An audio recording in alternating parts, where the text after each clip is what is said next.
Hey, what is going on, everybody? Welcome to Upkick MMA, episode 357. I am Brendan. UFC Vegas 83 Fight Night, Song versus Gutierrez. This is going to be the prelims, right? There's going to be Song Kenan versus Kevin Jousset. The rest of the prelims are going to break them all down round by round, talk about how things went, whether or not I think the card's worth watching. Subscribe to the channel if you like this kind of thing. That way you know the next video is coming out. Let's get into some fights. All right. If you guys watched the last video, you know that this card started out, it was up and down, right? A lot of you guys might have skipped this card. Maybe you're just watching these to kind of catch up and make sure you don't miss anything. Appreciate it, by the way. I have mixed feelings. All right, there was a lot of skill on display.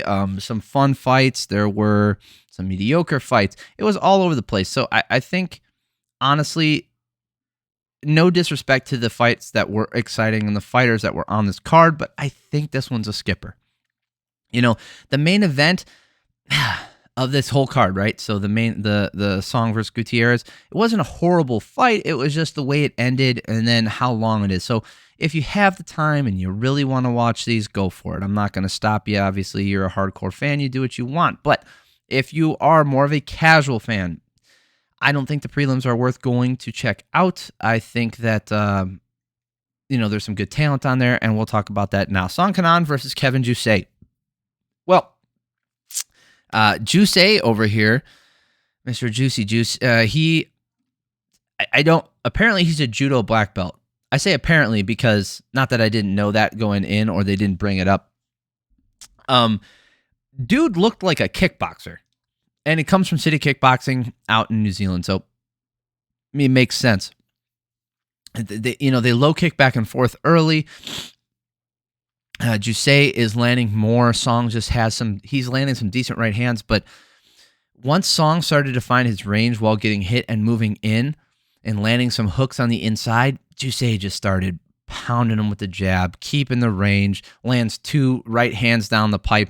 He just landed way more, 45-21 for significant strikes in favor of Jousset. Not even close. Way more.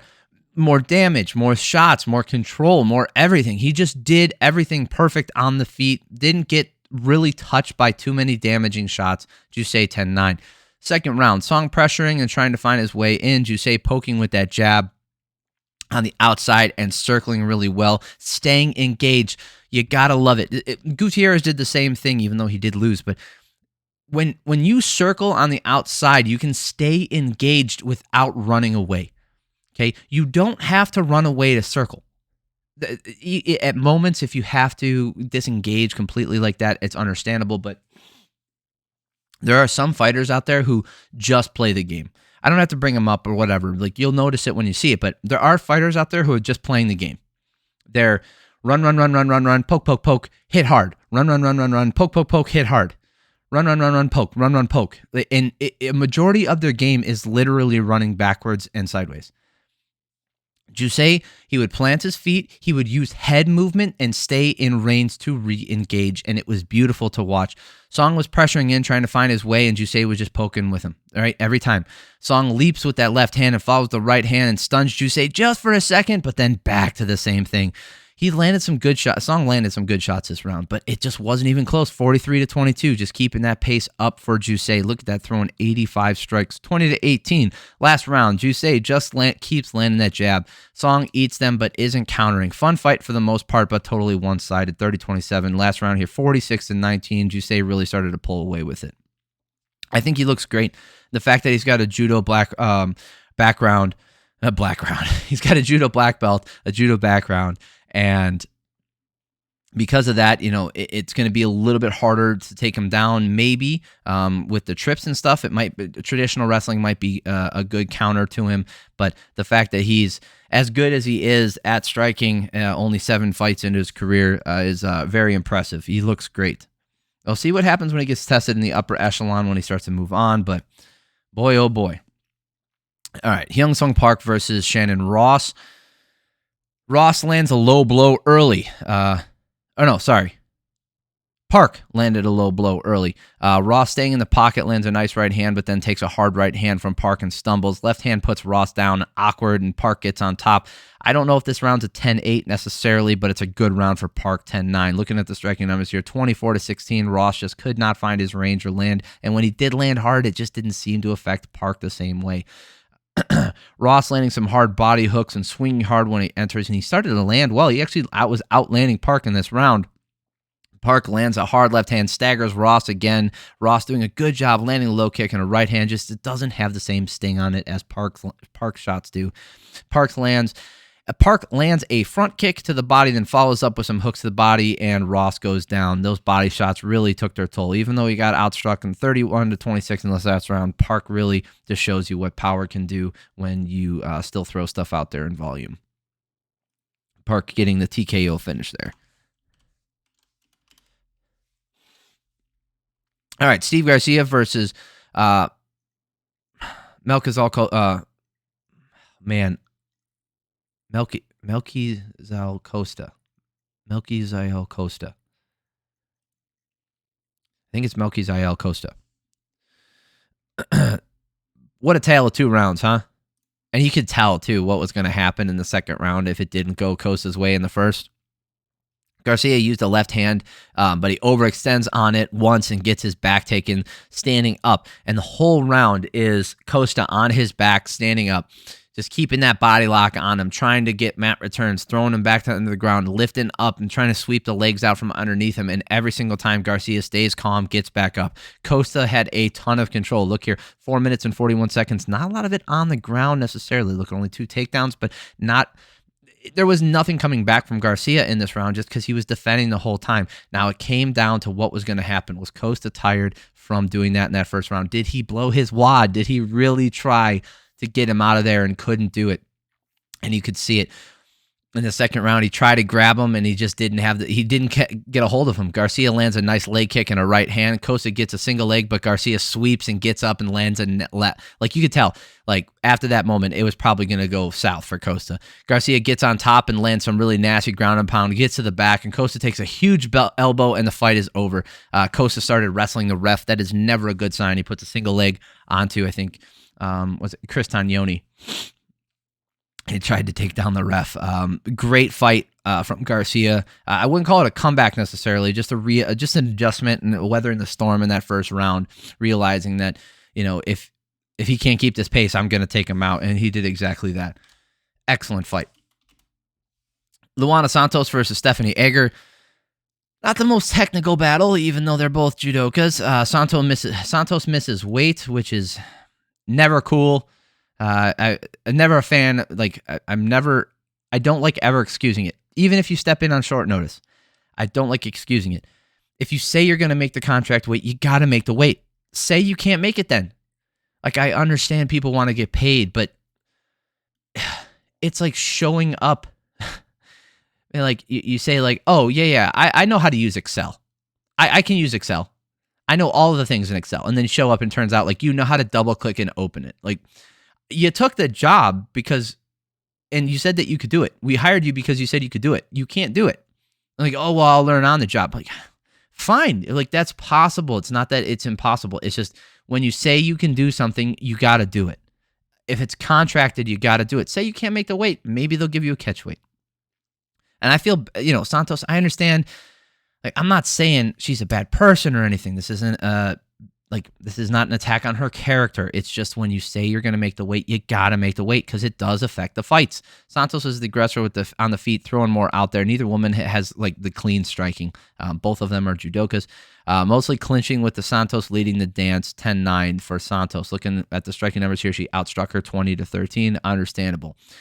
Second round, Egger comes out swinging and missing. Egger is landing some decent overhand. Santos gets a takedown, but they get right back up. If you go off the damage, you should give this round to Egger. Now, the reason I say that isn't because she outstruck her, because she didn't. She got outstruck 28-20. It was the amount of damage that she did with those strikes. If you look at the second round here, a lot of those were to the body in the clinch. A lot of them went to the legs. Not a lot of damage coming from Santos with those strikes. Look at those 17 of those strikes, I would argue, probably didn't have much on them. I'd have to go back and review the tape. But if you take those 17 strikes away, because they don't really do much. She beat her by 8 strikes to the head, and those shots that Egger landed to the head were hard.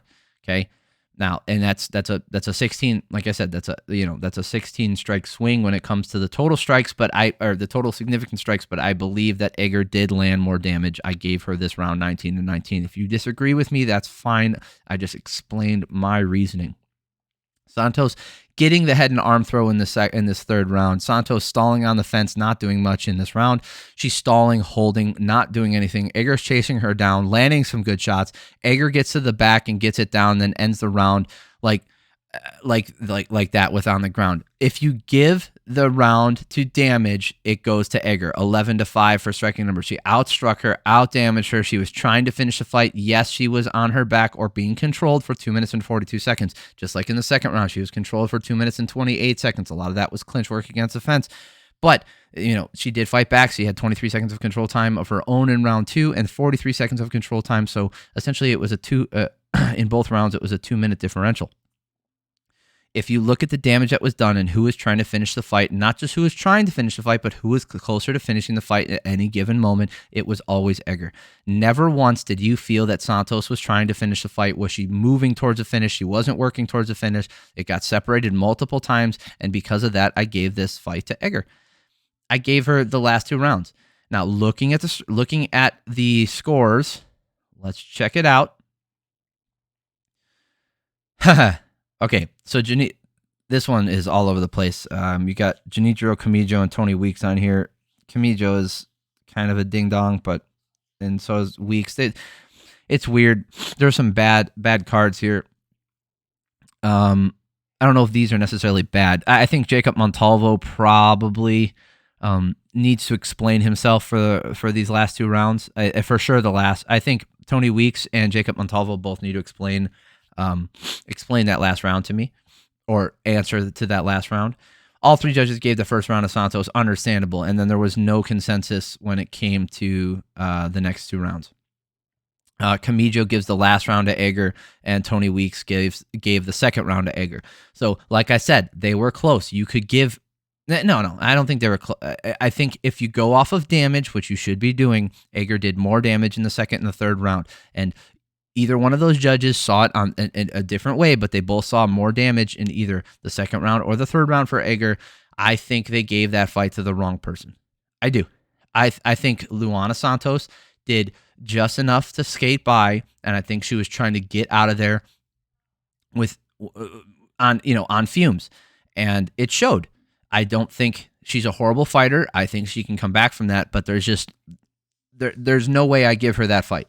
There's no way I give her that fight. Tatsuro Taira versus Carlos Hernandez. Oh, boy. Taira slips on a kick, and then Hernandez decides to go to the ground with him, which is weird because he immediately gets swept. Taira's known for his grappling. Gets swept, and they get right back up, and then Hernandez fails on a takedown throw and ends up on bottom. It's like he was just playing with fire this entire first round, and he got burned. Taira dominating on the top from mount, forcing the back and forth. Hernandez didn't land a single shot in this first round. You look at that, 12-0. That is a 10-8 round, sir. 3 minutes and 20 seconds of control time. No submission attempts necessarily, but a decent amount of damage on the ground. And the fact that he did nothing. Taira landed a right hand in the second round. Hernandez was wobbled. Hernandez can't fight back and is over. 21 strikes for Taira in the second round to 2 from Hernandez. Taira, did anybody give him a 10-8? Ron McCarthy, there you go, bud. Give him a 10-8 round. Taira looks good. He looks really good. I want to see him step up. I want to see a step up in competition for him. I want to see him challenged. I want to see somebody who can wrestle a little bit, somebody who can prevent some of those takedowns and make him work on the feet a little. Maybe somebody who's got some good wrestle boxing. All right. Hayani Amanda versus Talita Alencar.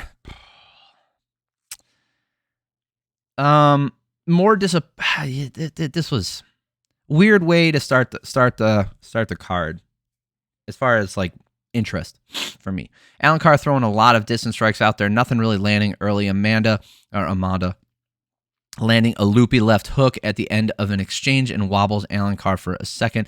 Amanda catches a kick and lands some hooks in return. Amanda finding the range with the straight rights. Amanda landing the better shots and more of them in this round for sure. 34-11, more damage. Not really a lot of control time for either. Alencar had 24 seconds, I think, of clinch work. I don't think there was much on the ground. Gave this to Amanda 10-9. Second round here, there aren't a lot of good entries from Alencar. She's leaving her head out there and getting countered. Alencar gets a clinch and gets the outside trip at 130, and then Alencar landed a decent amount of ground and pound to end the round. It's close. I have it 19-19. I did give Alencar the second round. She outstruck her 16-10. She did have 2 minutes of control time with that 1 minute and 30 on top. That's a decent way to swing the round in your favor. Alencar did win this round.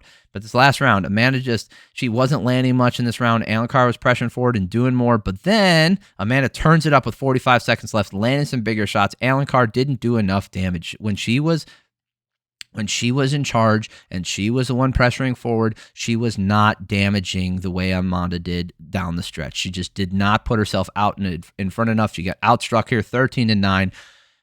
It should be a pretty easy. I think Amanda, like the commentary team did mention that she left a little bit out there to be interpreted. So therefore, she can be upset with herself. I think that she did enough. I think it was pretty obvious to me. But here's the thing. Again, I'm coming to his defense. Here. Y'all want to get mad at Saul D'Amato all the time. You're like, oh man, Saul D'Amato. Compared to Adelaide Bird and Ron McCarthy, he's looking like a superstar here. Okay? He is. I think Saul D'Amato, in a lot of times has made better decisions in the past couple years. I think he has made better decisions. He's not always right. He can make mistakes just like anybody else, but I think he has stepped up his game, and I think I don't know if he's done more studying. I don't know if he's paying attention more to the rule book, and I don't know if he's changed his philosophy. I don't know what it is. I feel like he's doing a better job here. Adelaide Bird's always a stinker. Always. I don't know what it is. She is one of the most inconsistent judges, and that's the problem I have. Okay? It's not that a judge... First, okay, let's talk about the scorecards here real quick, and then we'll talk about my problem with judging. Both Adelaide Bird and Ron McCarthy gave the last 2 rounds to Alencar. They got that wrong. Saul D'Amato gave the first and the last round to Amanda. That is correct. Good job, Saul D'Amato. That's how it should have gone. Alencar got a gift here. She should not have got the decision. I thought it was relatively close, but she just did not do enough in this last round. Amanda landed some more damage. She outstruck her. There was no control time. I don't know how you give this to Alencar. I don't. Okay? It's not going to get talked about. It's not going to get mentioned because it was the first fight on an unwatched card, and it's a relatively unimportant fight for the division as it stands right now. Okay, it's not that these two fighters don't matter. It's not that this fight doesn't matter. It does, especially for their careers and their futures and their money. Okay, but it's not going to get talked about. It's not going to get shown in the media. Nobody's going to give a shit about it. I give a shit. You should give a shit too. This fight matters just as much to them as a title fight does to those people. Okay? This is for their livelihood. All right? Now, you can agree or disagree with getting paid half of your pay. Like, I disagree with it as well, right? I'm not in favor of that system. I think it needs to go the way of the dodo. But as it stands now, every fight is just as important to that fighter as a title fight is to us or whatever, like implications for the division. It's just as important to them. They count on this stuff. This is what they do. Right? I know a lot of them have jobs, which is whatever. I mean, I have mixed feelings on that, whether or not I feel like the undercard fighters, the prelim fighters should be able to make enough money to fight full time. It's debatable. Because the thing is, are they the ones bringing in the eyeballs? Are they the ones bringing the entertainment value that people are wanting to tune in? It's not whether or not they have entertaining fights. Obviously they can do that. It's who's tuning in to watch Amanda versus Alencar? Probably nobody, except for maybe their friends and family or hardcore fans of MMA. So on that side of it, like their pay structure and all that other stuff, I'm on the fence. I always feel like they should get paid more money, obviously. But anyway, this fight is just as important to judge. So let's talk about that. Let's talk about my problem with judging, and this is what we'll end the video on, because I know we're kicking on the door of 20 minutes. So, one of the biggest issues, if not the biggest issue I have with judging, is not the fact that judges get it wrong. That happens. You're gonna have it. If you have subjectivity, or not even get it wrong, that they get it different than I do, or that everybody says it should be. If you have subjectivity inherently in the scoring system of your sport, you're going to have disagreement, and you're both going to be justified in that disagreement. It's going to happen. Unless you have a measurable 100% objective way to score your sport, like points. So every major sport in the United States, they all have an objective measure for winning, but they all have a subjective measure in them as well. Penalties, fouls. Those are subjective. And those affect the outcome just as much as the final score does. Or sorry, they can affect the final score, which affects the outcome, right? So people who say like, oh, well, in other sports, we don't have this problem with judging. Like, no, you don't. But that's just because it's outwardly visible in the final score. Like, it's directly visible in the final score. Go watch an NBA game and you're going to tell me that certain referees' calls don't affect the outcome of the game? Bullshit. Of course they do. So I'm not going to sit here and tell you that every judge needs to see it exactly how I see it, or how you see it, or how the collective public sees it. I'm not going to tell you that, because it's never going to be that way. What you want in a judge is consistency, because that's how you grow and you learn as a fighter. That's how you learn to fight better to win, right? You fight to win. If I know that the judges are looking for damage, I'll be damned if I'm not going to try and damage my opponent more than he damages me. Right? If I know that they're looking for submission attempts, I'll be damned if I'm not in a position to throw up a submission. Nice rhyme. I'm going to throw one up. Because I know that's what's going to score for me. I know that's what's going to lead me to getting that round and ultimately getting me a victory. I need consistency from the judges.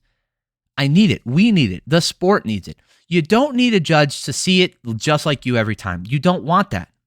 What you want is a judge to be as unbiased as possible towards the fighters. They can have their own biases towards the actions inside of the fight game. You might have a judge who favors overhand rights slightly more than uppercuts. And don't tell me that's ridiculous. If you see someone's head get snapped back like that or snapped to the side like that, you are going to have a different reaction. Okay? If you see a hard uppercut and a hard right hand that essentially are thrown with the same amount of force but have a different reaction just from the other person's head, doesn't wobble them or whatever, you're going to tell me that they count the same? Probably not, because one of those, depending on your biases, is going to affect your subjective view of which one did more damage. So you don't need someone to see it exactly how you see it. What you need is them to have consistency in their scoring, because that way you can tailor your game to winning. Now, is it good for the sport in the long run to have a unified view and what works? Yes and no. I mean, you get more, not a watered down, but you get a more less creative, I guess you could say, less spontaneous, more what's the word I'm looking for? It's not unified. That's not the word I'm looking for. But you get a more homogenized. You get a more homogenized, right? Everything starts to look the same. You get a more homogenized sport where each fight kind of looks the same. Each fighter's kind of fighting the same. So if you don't like that and you think that's going to take away from the sport, absolutely, I totally understand. And there's nothing wrong with that opinion. But if you have consistency in the judging, and it might eventually lead towards that, but the consistency in the judging is what's important. You need the judges to be judging the same every fight the same way. If that uppercut tends to score more in one fight, it should score more in the second fight. If you think ground control is more important in one fight, then it should be more important in the second fight. We've all fucking seen it. We've all seen it. Okay? We've had judges give a 10-9 round for in a completely dominating round. They've given him a 10-9, and then later that night, Chris Lee comes to my mind because he did this a couple weeks ago. They give a 10-9 and then a 10-8 later in that night. Two almost identical rounds. Two identical rounds, but they're in different fights. What changed in that time frame? Is it the fact that you've been watching fights, so now you're more desensitized? It's because you're a little bit more tired, so you're just trying to get through it. Whatever it is, it's causing inconsistencies in your judging criteria, and you're causing fighters problems because now they don't know what they're supposed to do. If you tell them damage is number one, damage is key, and they go out there and do more damage and then they lose the fight, what are they supposed to think? You just told them how to win the fight. They did exactly what you told them to do, and they lose. That's the problem I have. Circling this back around, Adelaide Byrd is incredibly inconsistent. Incredibly inconsistent. She is so bad. It's like she just guesses. Unless there is a clear-cut winner, it is going to be a crapshoot. She will just flip the fucking coin and throw it to whoever. It's like she doesn't know what she's watching. It's like that in boxing. It's especially like that in MMA. Chris Lee, he's been a stinker. He's put out tons of stinkers. He's been especially bad as well. Ron McCarthy has had his issues. Chris Lieben was on this. He didn't get mentioned. Jacob Montalvo, Jacob Montalvo, he's not horrible. I have my problems with some of the ways that he does score. I tend to disagree with him a lot, but I can't tell if he's been consistent or not. I don't think Junichiro Kamijo, he's thrown out some stinkers. Tony Weeks is famous for being throwing out stinkers.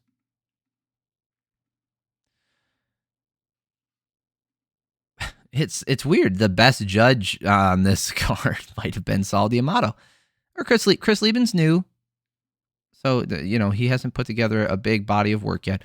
Anyway, that's all I want to say on that one. I think people need to recognize when judges are doing their job, even if they're going against the grain. I think judges need to be recognized not only when they screw up, but when they do well. And if they are changing their tune and they are working at it and they are clearly getting better, which I feel Saul D'Amato has done, I feel like they deserve some recognition. Okay, he like I said, it's not perfect. It's not perfect. But we've had a title fight, a recent title fight, absolutely destroyed by an errant 10-8 round. One errant 10-8 round absolutely wrecked a title fight. And in that same night, there was a dominating round in that same fight that didn't get a 10-8 round. There is a lack of consistency, and that's the issue. I don't care about your resume. I don't care about what you've done in the past.